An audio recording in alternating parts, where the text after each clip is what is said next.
Alright everyone, we are going to be jumping back into the Bitcoin price action, and I know, I said the low was probably in back here, I said the low was probably in here, and here, and here, and we have still made lower lows on price action, but I have always said the 64,500 sweep level was our last line of support from back here. This is the level in which we grab the entirety of all liquidity throughout this entire upside range on Bitcoin, and as long as we formed a sweep structure, a swing failure pattern through this level, it would still be considered a bullish correction, and our target remains $64,000 to $75,000 because Bitcoin did in fact perform a sweep structure, a swing failure pattern, grabbing that liquidity underneath before going ahead and shooting back on up, and we are now starting to close candles above the sweep level, and as long as we can hold this as support, which I do expect to happen, we should expect price to hunt all the way up to our top side liquidity sitting up here at all-time highs. We can visualize this very clearly with our liquidity maps.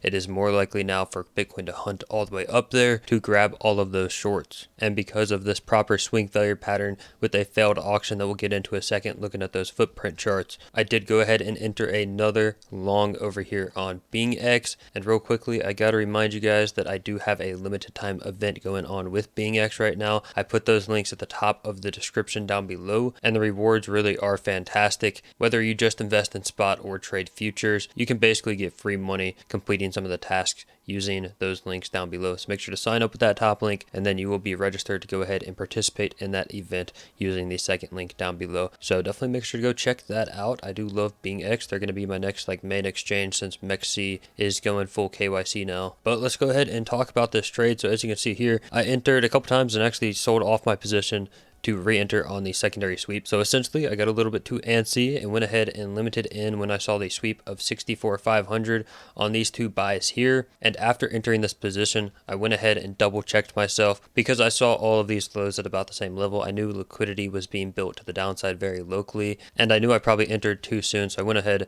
double checked myself with CoinGlass over here. Just went to actually a 24-hour time frame, very short term here, just to check, see how much liquidity was actually being built on there. You could see these very high liquidity nodes below all of these poor lows we were having during today. So after seeing this, I went ahead and said, nope, I'm out. Went ahead, just exited at entry. So you can see here from these buys down here, I went ahead, just sold it at entry and waited for that secondary sweep. Sold it just in time. We did in fact get that secondary sweep. Going back to CoinGlass now, you can see straight through those liquidity nodes, and as soon as we created a very clean failed auction at that low, I went ahead, entered in immediately, got like a pixel bottom entry. It was just one entry, because I didn't have time to stagger limits through Fibonacci's or anything like that. No, this was me seeing a failed auction and entering in at current price, but that is how you can get the best entries a lot of the times. And you can see my stop is already at entry. I can't lose on this trade.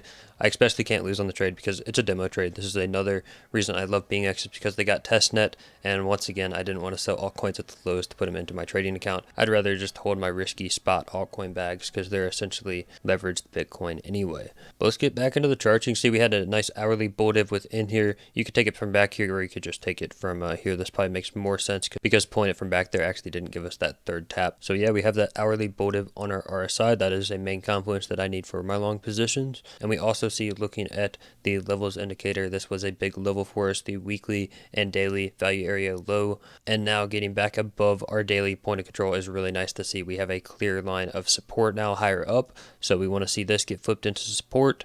And then, yeah, let's go ahead, battle with these higher levels. And I do expect Bitcoin to actually fly up here with haste now.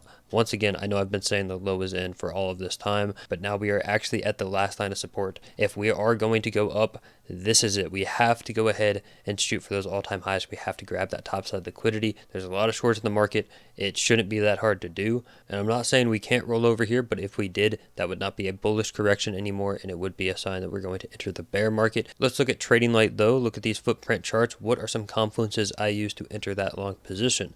And as you can see at the peak of bottom here, we had a buy wall worth about 350 Bitcoin above a lot of larger orders where you do have thousands of Bitcoin being limited in. Using my experience watching these order books, I know that when you have a stack of large buyers like this, price is likely to only fill the top side of your buyers. And when I saw a failed auction at this highest bidder, I assumed that would be the low, and I went ahead and entered in right at this point of control here, using the bottom of this wick where the failed auction took place and this buy wall as my invalidation. If you're new here, you don't know what a failed auction is. It's essentially more more sellers than buyers at the bottom of a wick or more buyers than sellers at the top of a wick, and price reverses from the level, showing that the auction was failed at the low here, 200 Bitcoin being shorted, but there are no buyers within that candle here on Binance futures, showing that the auction had failed at that level and got absorbed by this buy wall. That in parallel with my knowledge of this secondary sweep level that we had within here and it being our last line of support, I went ahead and entered that long position. We also had that hourly bull div that I was talking about. All those confluences together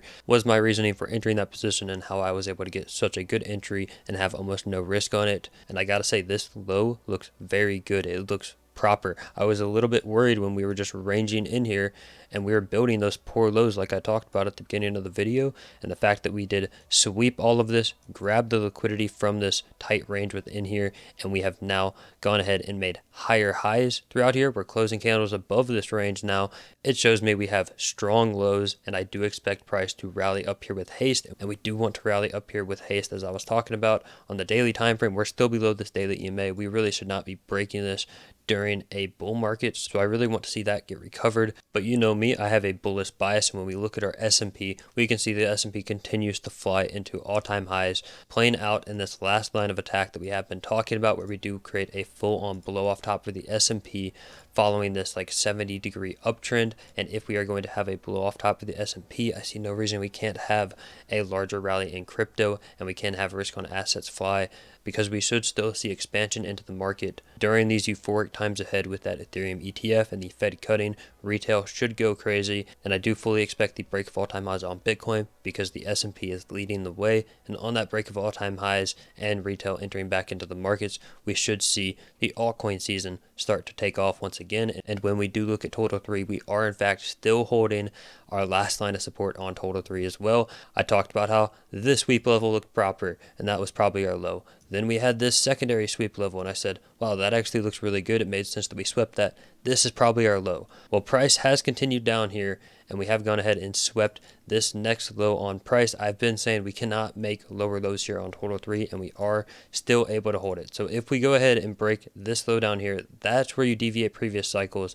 This is where you need to be worried. If this were to break, then yeah, I don't think there's really much of a bull case. You could make a sweep of that level. It's not impossible. You know, anything can happen on the charts, but the probabilities are this should hold. We should rally up with haste in a bullish case, and we should start flipping all this stuff back into support and squeezing all of those shorts. But the fact that we did get down this low could be a sign of weakness. So if you are bearish on price, you do think Bitcoin is fully topped and we're going to go into the bear market, if you are looking to sell, I wouldn't be panic selling the bottom, and we do have clear levels that could potentially be flipped back into resistance, such as the current week's value area low as well as previous bull market top end range value area low. You can see here from last cycle, this is the level we were looking at. I had a very bullish sentiment because we continually held this, and I saw no reason for us to have this price action where we did roll over. But because we have gone ahead, broken down through this, we have broken support. If we do come up and turn this back into resistance, that could be a warning sign, and I don't want to stay biased on this channel and say we have to flip this back into support.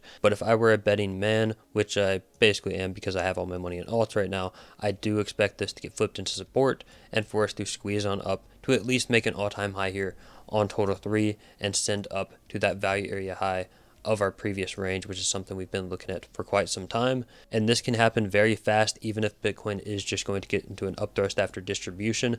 We could see altcoins fly all the way up to this level. So yeah, so far so good. We have found nice support at that last line of support, and after grabbing all of that downside liquidity, it is likely for price to squeeze on up here and magnet to all-time highs to take the topside liquidity before we really get to see where price wants to go. Are we going to roll over from that point after an upthrust after distribution, or are we going to squeeze all the way up to $100,000 plus? We have no idea, but in my opinion, it is not the time to panic sell or get worried because we have done a proper swing failure pattern of the level I wanted to, and that's why I'm in a long position right now. Even if it is on testnet, I trade on testnet like I would with real money. That's the only way you can benefit from demo trading. And if you do have any questions about anything I talked about in the video or just want to join the community for this channel, link to my Discord is in the description down below. Also, don't forget there is that limited time event going on with BingX. Links to that are also down below. And with that being said, thank you all so much for watching, and I'll see you all in the next video.